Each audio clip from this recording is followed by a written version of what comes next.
तो उन्होंने वस्त्र धारण कर लिए। क्यों? शुकदेव जी को देखकर उन्हें शर्म नहीं आई, क्योंकि शुकदेव मुनि ऐसे हैं जिन्होंने ब्रह्मा की सृष्टि में काम और क्रोध को जीत रखा है। मैया मैया सुनो मेरी मां ध्यान से। अच्छा ये बताओ, काम और क्रोध को जीत पाना संभव है? क्यों? क्यों मेरी मां? मैया भैया, काम और क्रोध को जीत पाना संभव है? जोर से। नहीं, नहीं है संभव। फिर से विचार करके बताओ। ये बात बिल्कुल सही कही आपने कि काम और क्रोध को जीत पाना संभव नहीं है, परंतु जो भगवान की शरण में हैं उन्हें काम क्रोध कभी परेशान नहीं करता। जैसे शुगर की दवाई आपको लेनी ही पड़ती है, लेते रहोगे तो शुगर कंट्रोल रहेगी। बोलो हाँ। नहीं लोगे तो शुगर क्या होगी? बढ़ जाएगी। उसी तरह सत्संग की बूटी लेते रहोगे तो आपका काम क्रोध लोभ मोह भीतर की बुराइयां कंट्रोल रहेंगी। और यदि आपने सत्संग छोड़ा तो काम क्रोध आपको परेशान कर देंगे। इसलिए आपने कभी सांप और नेवले की लड़ाई तो देखी होगी। सांप और नेवले की लड़ाई किस किस ने देखी है? सामने तो ना देखी होगी, टीवी पर देखी होगी। सामने भी देखी है? बताओ कौन जीतता है? जहरीला कौन होता है? मैया जहरीला कौन होता है? जीतता कौन है? जबकि नेवले में ज्यादा जहर नहीं होता, ज्यादा जहरीला सांप है। सांप आकार में बड़ा भी है, लंबाई तो सांप की ज्यादा है, नेवले की लंबाई कम है, पर जीत किसकी होती है? अच्छा ये बताओ, सांप भी तो नेवले को डसता है ना बार बार। जैसे ही नेवला उसके पास जाए तो सांप डसता है। तो बताओ सांप का जहर नेवले पर चढ़ता है कि नहीं? बोलो बोलो। चढ़ता नहीं है। आपकी बात हुई क्या नेवले से? हाँ? आपने युद्ध में देखा होगा, जब सांप और नेवले की लड़ाई होती है तो नेवला हर थोड़ी थोड़ी देर में चला जाता है लड़ाई छोड़कर। ये बात सही है कि गलत है? और जाके कुछ खा के आता है। क्या खाता है? कोई औषधि होगी जो केवल उसे पता है। वो जाता है और वो जल्दी से खा करके आ जाता है और आकर के फिर लड़ता है। अच्छा सांप क्या है कि भाग नहीं पाता, और ये जल्दी से जाता है, खा के आ जाता है। अच्छा ये खाने क्या जाता है? सांप जब से डंक मारता है तो सांप का जहर नेवले पर हावी होता है। जब सांप का जहर नेवले पर हावी होने लगता है तब जाता है नेवला भागकर, वो बूटी खा के आता है। वो बूटी उस जहर को समाप्त कर देती है, सांप के जहर को। और जब सांप का जहर खत्म हुआ तो फिर उसके अंदर लड़ने की ताकत आती है, फिर लड़ता है। फिर देखा कि मैं हारने लगा तो फिर भाग जाता है, फिर आ जाता है बूटी खा के, फिर लड़ता है। ऐसे करते करते एक बार की लड़ाई में नेवला कभी नहीं हराता सांप को। बार बार वो जाता है बूटी खा खा करके अपनी एनर्जी को बढ़ाता है। ये बात सही है कि गलत है? अब जरा इसे ध्यान से सुनो। जैसे नेवला बार बार जाता है और संजीवनी वो कुछ बूटी खा के आता है और सांप को एक दिन युद्ध में हरा ही देता है, उसी तरह ये कलयुग है उस सांप की तरह। ये काम है, क्रोध है, लोभ है, हमारे भीतर तमाम बुराइयां वो सांप की तरह डंक मार रही हैं। जब काम डंक मारता है ना तब आदमी कामी होकर के अंधा हो जाता है, जिसे कहते हैं कामांध। कामी व्यक्ति अंधा हो जाता है, हाँ या ना? अच्छा क्रोधी व्यक्ति भी अंधा होता है कि नहीं? जब क्रोध आता है तो दिखना बंद हो जाता है और क्रोध में वो रिश्ते भूल जाता है, सब कुछ भूल जाता है और बोलता ही चला जाता है। तो जैसे काम व्यक्ति को अंधा बना देता है, क्रोध व्यक्ति को अंधा बना देता है, हाँ या ना? लोभ व्यक्ति को अंधा बना देता है। लोभ अंधा बना देता है, तभी तो लोभ के वशीभूत लोग पैसे लेकर के मार तक डालते हैं। नहीं मार डालते? अब छोटे छोटे बच्चों का भी लोग किडनैप कर लेते हैं, अपहरण कर लेते हैं, पैसे की फिरौती मांगते हैं, नहीं देने पर बच्चों को मार देते हैं। बच्चे से उनकी क्या दुश्मनी थी? वो अंधे हो गए, उन्हें ये भी नजर नहीं आया कि ये बच्चा है, ये रो रहा है। अंधे हो गए। किसने अंधा कर दिया? बोलो बोलो। लोभ ने अंधा कर दिया, काम ने अंधा कर दिया। तो सुनो, जैसे सांप ने जहर से बार बार डंक मारा, बार बार काटा, तो जहरीला सांप जब नेवले से लड़ता है तो नेवले पर प्रभाव तो पड़ता है, पर वो जाकर के खा के बूटी आता है। वरना नेवला मर जाए, सांप जीत जाए, यदि बूटी ना खाए तो। उसी तरह संसार की काम, क्रोध, लोभ की बुराइयां आपको रोज डस रही हैं, हाँ या ना? आपको क्या कर रही हैं रोज? बोलो। काम, क्रोध, लोभ की बुराइयां रोज आपको डस रही हैं, और एक दिन ये बुराइयां तुम्हें मार डालेंगी। एक दिन ये काम, क्रोध, लोभ और ये बुराइयां तुम्हें मार डालेंगी। इसलिए क्या करो, जैसा नेवला भाग कर जाता है, बूटी खा के आ जाता है, ऐसे आप भी संसार में रहो। काम, क्रोध तो तुम्हें डस ही रहे हैं, लेकिन हर थोड़ी थोड़े दिनों में संतों के पास जा जाकर सत्संग की बूटी चख लिया करो, सत्संग कर लिया करो। भगवान की कथाओं की बूटी ग्रहण करते रहोगे तो तुम जीत जाओगे, और ये काम, क्रोध, लोभ का सांप हार जाएगा, वरना आप हार जाओगे। इसलिए कहते हैं संतों के वाणी में भागवत सुना करो, सत्संग किया करो, तो जीत आपकी होगी। जो आज के युवा सत्संग नहीं करते ना, वो युवा बिगड़ गए। आजकल के लड़के ना, जैसे आप लोग कुंभ नहाने आए हो ना, ऐसे लड़के लड़कियां जाते हैं कहीं घूमने फिरने बाहर, वो कहते हमारा यही कुंभ है। मौज मस्ती करने पराई लड़की पराई पुरुष के संग घूमते हैं, लिव इन जिसे आप लोग कहते हैं, हाँ या ना? क्यों? क्योंकि उन्हें काम ने डस लिया है। जो आदमी, जो लड़का लिव इन में रह रहा है, इसे किसने डसा है? बोलो। काम वासना ने, लोभ ने नहीं, काम वासना ने। काम वासना ने ऐसा डसा कि विवाह अभी नहीं हुआ और लड़कियों के और लड़कों के संग रहने लग गए, संबंध बनाने लग गए,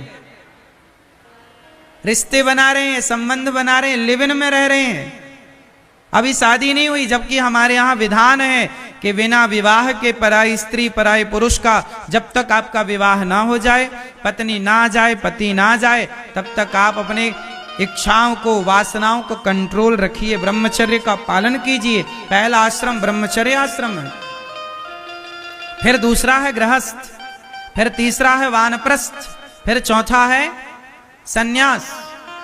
लेकिन आजकल के लड़का लड़की शादी के पहले ही रहने लग जाते हैं, तो कौन डस रहा है इन्हें? जोर से काम वासना इस तरह आदमी पे हावी हो गई कि आदमी भूल गया कि ये छोटी 5 साल की बच्ची है कि 3 साल की बच्ची है, अंधा हो गया। छोटी छोटी बच्चियों के साथ भी तो दुराचार की आप लोग समाज में चर्चाएं सुन लेते हो। क्यों हो रहा है ये? क्योंकि व्यक्ति अंधा हो गया। किसने डस लिया? काम वासना ने। हाँ, लोभ ने डस लिया। पैसे लेकर माँ बाप के बच्चे अपने माँ बाप को घर से निकाल दे रहे हैं। पैसा है माँ बाप के पास तो बच्चे सेवा करते हैं माँ बाप की, पैसा नहीं तो माँ बाप को लोग वृद्धाश्रम छोड़ आते हैं। तो लोभ ने डस लिया ना साहब। तो सुनो, आपको भी ये काम, ये क्रोध, ये लोभ डसने के लिए खड़े हैं। आप भी अपना कल्याण चाहते हो तो आप भी और अपने बच्चों को भी सत्संग से जोड़ दो। मैं गारंटी लेता हूं कि आप रोज सत्संग करेंगे, भले एक घड़ी आधे की पुनियाद, एक घड़ी मतलब 24 मिनट, आधे घड़ी मतलब 12, आधे की पुनियाद मतलब 6 मिनट, 6 मिनट भी सत्संग कर लोगे आप, संतों की वाणियां सुन लोगे आप, तो मुझे विश्वास है कि जैसे जरा सी देर में नेवला बूटी खा के आ जाता है और उसके अंदर का जहर समाप्त हो जाता है उस बूटी से, उसी प्रकार आप जब सत्संग करते हो ना तो आपके भीतर जो काम क्रोध का जहर है वो समाप्त हो जाता है और आप सत्संग से व्यक्ति निष्पाप हो जाता है। ये जो गंगा मैया है ना, ये भी पाप धुलती हैं, ये भी गंगा मैया है, ये भी एक गंगा है। और सत्संग करना भी क्या है, वो भागीरथी गंगा है, ये भागवती गंगा है। वो भागीरथी गंगा है और ये कौन सी गंगा है, भागवती। इसलिए भागीरथी गंगा में स्नान करना है, पर भागवती गंगा मतलब सत्संग की गंगा में।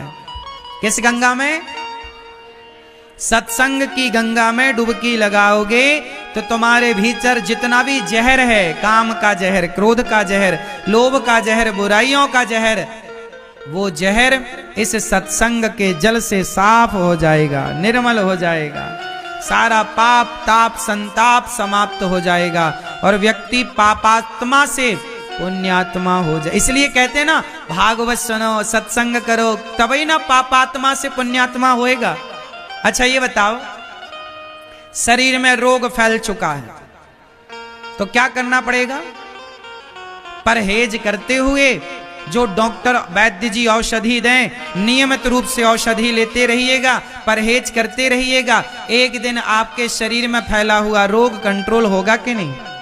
अच्छा, रोग कंट्रोल होता है कि नहीं, यदि इलाज ना किया जाए तो मार डालता है रोग, लेकिन दवाई समय पर कर ली जाए तो कंट्रोल भी तो होता है। उसी तरह काम वासना एक रोग है, क्रोध एक रोग है, लोभ एक रोग है। ये आप पर हावी तब हो जाते हैं जब ये तो बीमारी तो हावी हो रही है पर आपने कोई उपचार नहीं किया।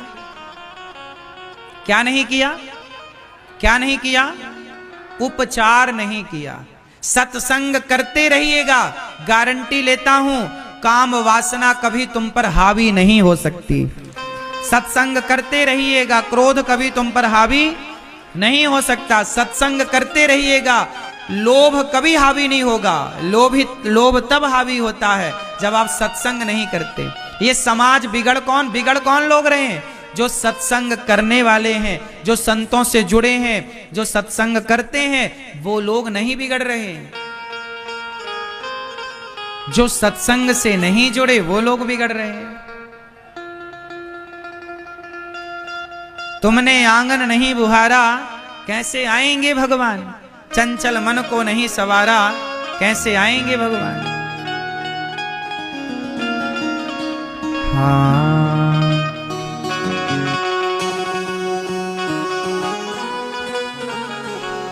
वो तुमने आंगन नहीं बुहारा, तुमने आंगन नहीं बुहारा, चंचल मन को नहीं सुधारा, कैसे आएंगे भगवान, कैसे आएंगे भगवान। अब बताओ, आपने कोई दवाई ही नहीं कराई, अब आपको रोग हो गया तो दवाई करानी चाहिए ना। डॉक्टर डांटता है कि नहीं, क्यों नहीं समय से आए दवाई कराने, ये रोग इतना फैल गया तुम्हारी जान बचाना मुश्किल है।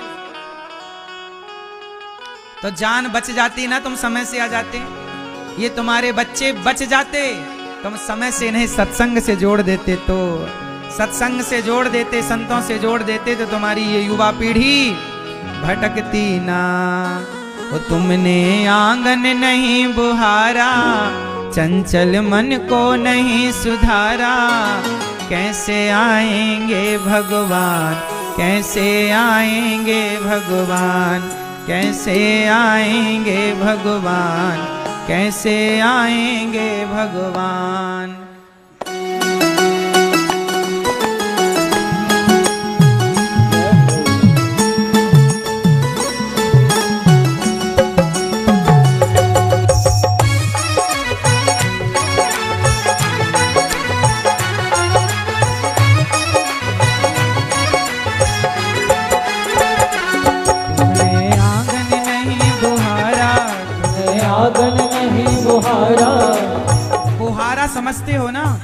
झाड़ू लगाना। तुमने आंगन नहीं बुहारा, तुमने आंगन नहीं बुहारा, चंचल मन को नहीं सुधारा, चंचल मन को नहीं सुधारा। कैसे आएंगे भगवान, कैसे आएंगे भगवान, कैसे आएंगे भगवान, कैसे आएंगे भगवान। अच्छा एक बात बताओ, कुत्ता बैठता है तो पूंछ से साफ करता है ना, तो जैसे हृदय में आप भगवान को बिठाना चाहते हो, पहले वो मन तो साफ करो ना मेरी माँ। तो कहाँ झाड़ू लगाने की बात कर रहा हूं मैं, घर पर नहीं। घर पे तो आपका साफ सुथरा है, ये वाला घर जिंदगी एक किराए का घर है, ये वाला घर। तुमने आंगन नहीं, आंगन मतलब ये हृदय, तुमने आंगन नहीं बुहारा, तुमने आंगन नहीं बुहारा, चंचल मन को नहीं सुधारा, चंचल मन को नहीं सुधारा। कैसे आएंगे भगवान, कैसे आएंगे भगवान, कैसे आएंगे भगवान, कैसे आएंगे भगवान।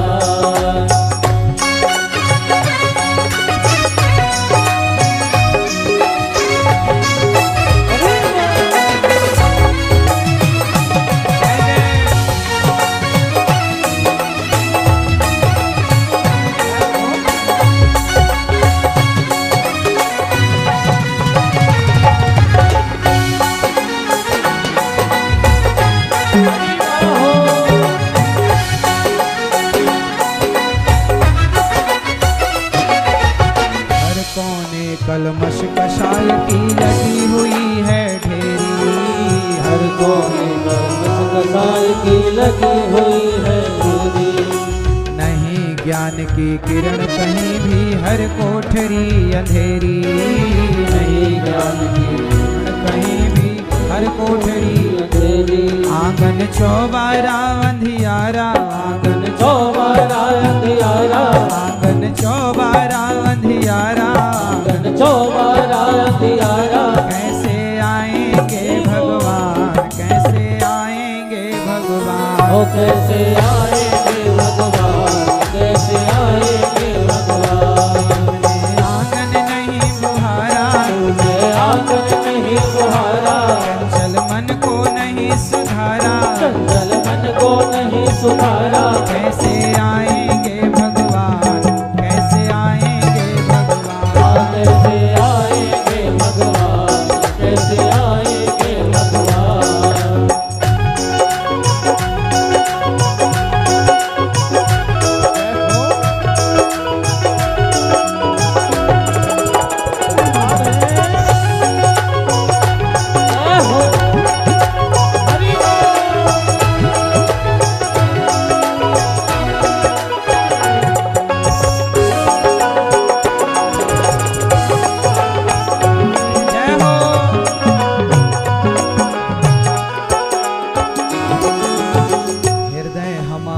पिघल न पाया जब देखा दुखियारा, हृदय हमारा पिघल न पाया जब देखा दुखियारा। हृदय हमारा पिघल न पाया जब देखा दुखियारा, हृदय हमारा पिघल न पाया जब देखा दुखियारा। किसी पंथ भूले ने हमसे पाया नहीं सहारा, किसी पंथ भूले ने हमसे पाया नहीं सहारा। जब तक हमारा हृदय नहीं पिघलता ना किसी दीन दुखी को देखकर, तब तक भगवान हृदय में नहीं आते। हृदय हमारा पिघल न पाया जब देखा दुखियारा, हृदय हमारा पिघल न पाया जब देखा दुखियारा।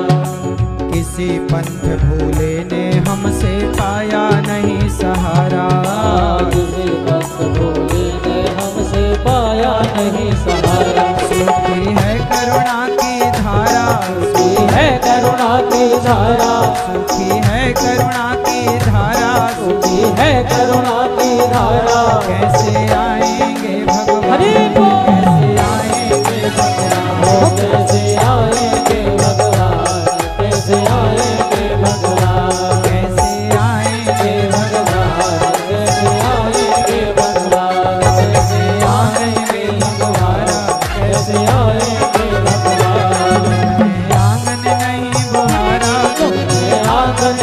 मुहारा, चंचल मन को नहीं सुधारा, चंचल मन को नहीं सुधारा। कैसे आएंगे भगवान, कैसे आएंगे भगवान, ओ कैसे आएंगे भगवान, कैसे आएंगे भगवान, कैसे आएंगे भगवान, कैसे आएंगे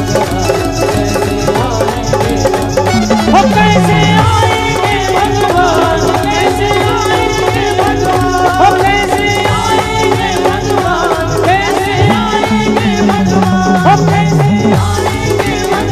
ओ कैसे आएंगे भगवान, कैसे आएंगे भगवान।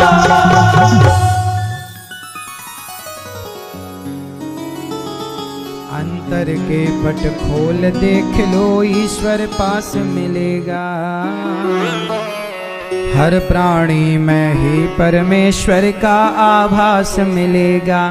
वो सच्चे मन से नहीं पुकारा, सच्चे मन से नहीं पुकारा, कैसे आएंगे भगवान, कैसे आएंगे भगवान, कैसे आएंगे भगवान, कैसे आएंगे भगवान। तो भगवान हृदय में तब विराजेंगे ना जब हृदय हमारा पवित्र होगा मेरी माँ। इसलिए कहता हूं कि भगवान को पाना है तो भागवत क्यों सुननी चाहिए। भागवत सुनने से ही तो व्यक्ति के भीतर सत्संग की गंगा बहती, और सत्संग की गंगा में जब डुबकी लगाए तो उसके तमाम जन्म जन्म के पाप धुल जाएं। जैसे दवाई कराने से रोग समाप्त हो जाता है, ऐसे भागवत सुनने से पाप समाप्त हो जाते हैं, क्योंकि सत्संग की बड़ी महिमा है। सठ सुधरहि सत्संगति पाई। कौन नहीं सुधरा? संतन की और संतों की और सत्संग की बड़ी महिमा है प्रिय मां मैया। इसलिए भागवत सुना करिए, अपने बच्चों को भागवत सुनवाओ। अभी 20 जनवरी से 20 तारीख से भागवत जी के पोथी पाठ वृंदावन की पावन धरा पर बैठेंगे, तो आप भी वृंदावन में गौरी गोपाल आश्रम में भागवत जी के पोथी पाठ बैठेंगे। आप भी इस महाकुंभ के इस पावन अवसर पर भागवत जी का पाठ बिठा सकते हैं। आप लोग भी भागवत जी के पोथी पाठ बिठा सकते हैं, ताकि जीवन में हमारे भी पाप मिटें और इसी पावन माघ के माह में, माघ के महीने में हमारे जीवन के तमाम पाप संताप समाप्त हों। सत्संग की धारा अच्छी धारा है। सत्संग जीवन को, पापात्मा को पुण्यात्मा बना देता है। अच्छा एक बात बताओ, लोहा कभी सोना हो सकता है कि नहीं? बोलो, लोहा कभी सोना हो सकता है कि नहीं? कैसे होगा? बस पारस मणि मिल जाए बेटा। एक पारस मणि होती है, यदि वो पारस मणि लोहे को स्पर्श कर ले तो स्पर्श मात्र से लोहा क्या बन जाता है? बोलो, पारस परस कुधात सुहाई। बताओ, पारस के स्पर्श से लोहा क्या बन गया? हाँ, कितना भी बड़ा पापी हो, ये मानवः पाप कृतस्तु सर्वदा सदा दुराचार रता विमार्ग गाहा क्रोधाग्नि दग्धः कुटिलाश्च कामिनः सप्ताह यज्ञेन कलौ पुनन्ति ते। जैसे लोहा पारस के स्पर्श से सोना बन जाता है, ऐसे कितना भी बड़ा पापात्मा पापी हो, भागवत सुनने से वह पुण्यात्मा हो जाता है। ये भागवत जी की महिमा है। भागवत सुनने से आपके भीतर के दोष समाप्त हो जाते हैं और आप निर्दोष हो जाते हैं। समाज ने दोषी करार दिया तो कोर्ट कचहरी चले गए, वहां जज ने आपको निर्दोष करार दे दिया तो बाइज्जत बरी हो गए। समाज में कितने भी दोष हमारे भीतर उत्पन्न हो जाएं, पर जब भागवत जी के शरण में जाते हैं तो भागवत भगवान हमें निर्दोष कर देती हैं, हर दोष से मुक्त कर देती हैं। इसलिए भागवत सुनना चाहिए। अभी 20 जनवरी से भागवत जी के पोथी पाठ बैठेंगे।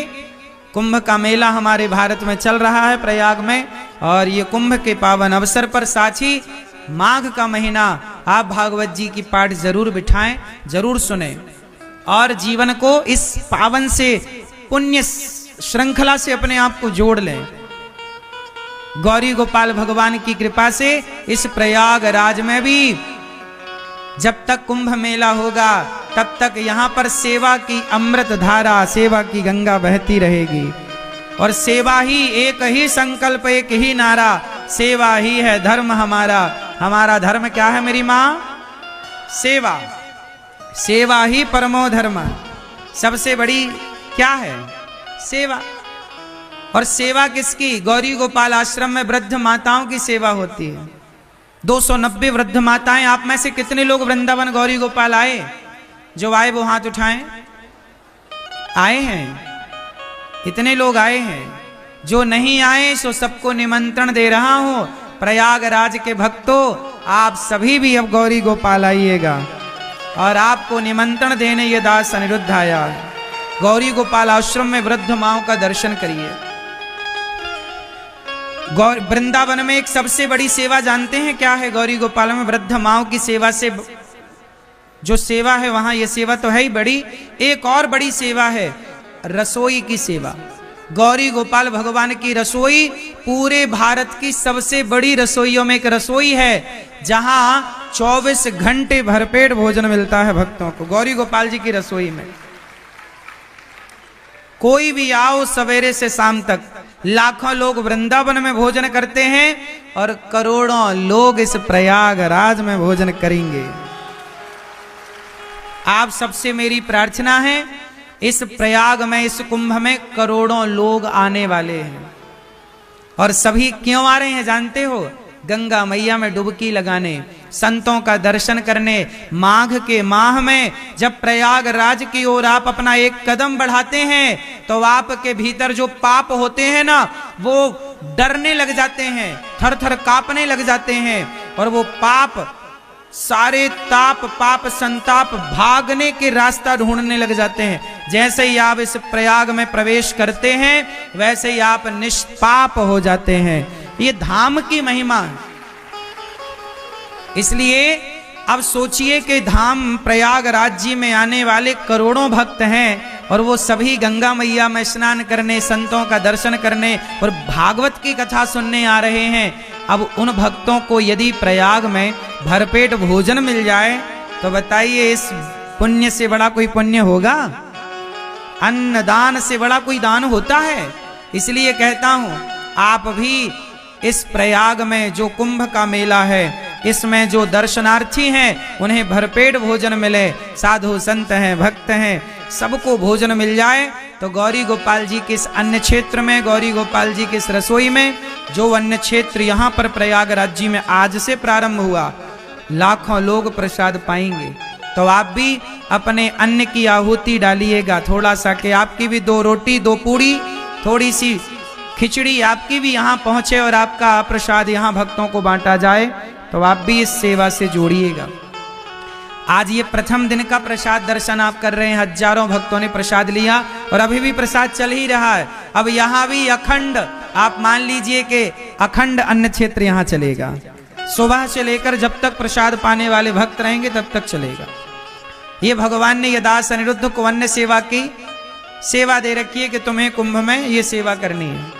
तो आप भी इस कुंभ में ये अन्न क्षेत्र की जो सेवा चल रही है, आप भी जरूर प्रसादी बंटवाएं और भक्तों को भोजन मिले। इसके लिए आप भी जुड़ें, इस कार्य से सहयोग करने लायक हैं तो करें। शुकदेव भगवान को हम प्रणाम करते हैं, जो जन्म लेते ही सन्यासी हो गए। सूत जी महाराज जब 88,000 संतों के बीच में पहुंचे, शौनक आदि ऋषियों ने खड़े होकर सम्मान किया। सूत जी से शौनक आदि ऋषियों ने कहा कि गुरुदेव हमें कथा सुनाइए। कौन सी कथा सुनाए? भक्ति ज्ञान विरागाप्तो विवेको वर्धते महान, माया मोह निरासश्च वैष्णवै क्रियते कथम। भक्ति, हे गुरुदेव भगवान हमें ऐसी कथा सुनाइए कि हमारी भक्ति बढ़ जाए। क्या बढ़ जाए? जोर से, भक्ति बढ़े और ज्ञान बढ़ जाए। हमारी क्या बढ़ जाए? ऐसी कथा सुनाओ कि हमारी भक्ति बढ़े, हमारा ज्ञान बढ़े, हमारा वैराग्य बढ़ जाए। सूत जी ने कहा सुनो, हम आपको देवताओं को भी जो दुर्लभ कथा है वह कथा सुनाएंगे। सर्व वेदेतिहासानाम सारम सारम समुद्रतम। अच्छा एक बात बताओ, सूत जी महाराज ने कथा सुनाई कि एक बार देवर्षि नारद जी ने भी, एक बार स्वर्ग के राजा इंद्र ने भी ये भागवत सुनी। एक बार स्वर्ग के राजा इंद्र परीक्षित जी के पास आए, सुखदेव भगवान से प्रणाम करते हुए कहा कि ये सुखदेव जी से कहा कि स्वर्ग का अमृत राजा परीक्षित जी को पिलाओ और ये कथा का अमृत आप हमें पिलाओ। कौन सा अमृत किसे पिलाएं? मैया थोड़ा आप लोग आगे आगे खिसकाओ ना, तो पीछे वाले भक्त और बैठ जाएंगे। खिसकाओ थोड़ा मैया, मैया ओ मेरी माँ, थोड़ा आगे खिसकाओ मेरी माँ। पंचायती मैया आओ मेरी माँ आगे, आओ आगे। मैया जा रही हो? टाटा।